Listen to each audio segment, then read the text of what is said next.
Projet PRR2, signature du contrat d'exécution.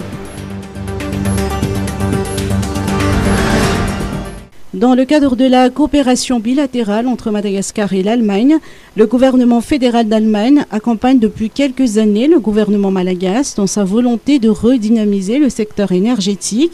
Un financement additionnel de 4 millions d'euros a été octroyé dans le cadre du projet PRR ou promotion de l'électrification rurale par les énergies renouvelables, qui en est ainsi à sa deuxième phase.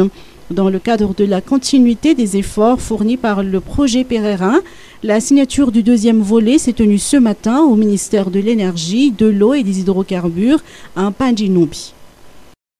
C'est des dossiers très complexes, ça prend du temps. Mais le deuxième point, c'est aussi pour avoir plus d'énergie, il faut avoir plus d'investissement. Et pour avoir plus d'investissement, il faut des conditions cadres favorables. Donc, avec plusieurs millions d'euros, on ne peut pas faire beaucoup de choses dans le secteur d'énergie en termes d'investissement dans les infrastructures. Et on sait, les ressources de l'État sont limitées.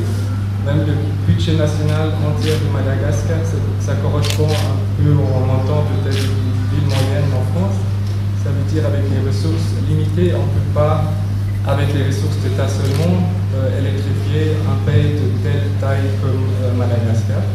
L'objectif, selon ces dires, est de travailler ensemble pour que l'Allemagne puisse appuyer Madagascar pour améliorer la convention rurale. Vundi Ndiamang, ministre de l'Énergie, de l'Eau et des Hydrocarbures, a mis l'accent sur le renforcement de la décision d'accélérer l'électrification rurale. Donc c'est un élément important dans le dispositif de mise en œuvre du contrat de performance du secteur et bien entendu de la politique générale de l'État dans le secteur de l'électricité. L'ambassadeur d'Allemagne a rehaussé de sa présence cette cérémonie.